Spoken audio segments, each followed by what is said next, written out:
Guys, so we are back with something exciting. I've been seeing a lot of people find these mystery boxes at their Targets, and I've had like no luck finding these mystery boxes, but finally my Target had some in stock.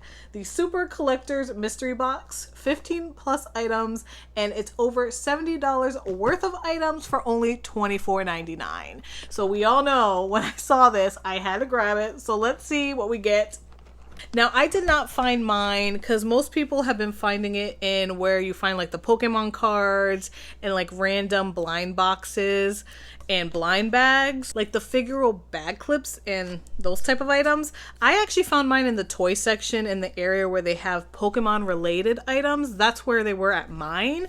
So definitely check both areas in your stores just in case. First thing we got is a Cats vs. Pickles. Got a Seinfeld bag clip mystery bag. We have a Naruto bag clip mystery bag. Demon Slayer bag clip mystery bag. A Harry Potter bag tags clip.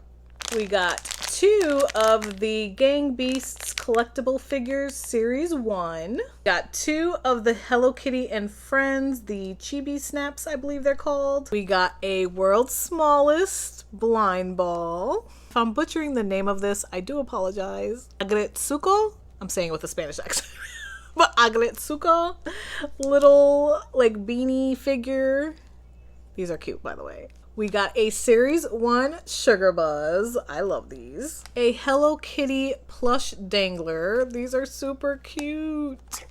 And I'm pretty sure I've purchased one of these for my daughter before. And the last 2 items that were in the box were these 2 Mad Libs like mini collectible caps. So this is everything that came in that mystery box. So many goodies to open. I cannot wait. And we did end up getting 15 items in total. So yes, definitely worth the $25 in cost.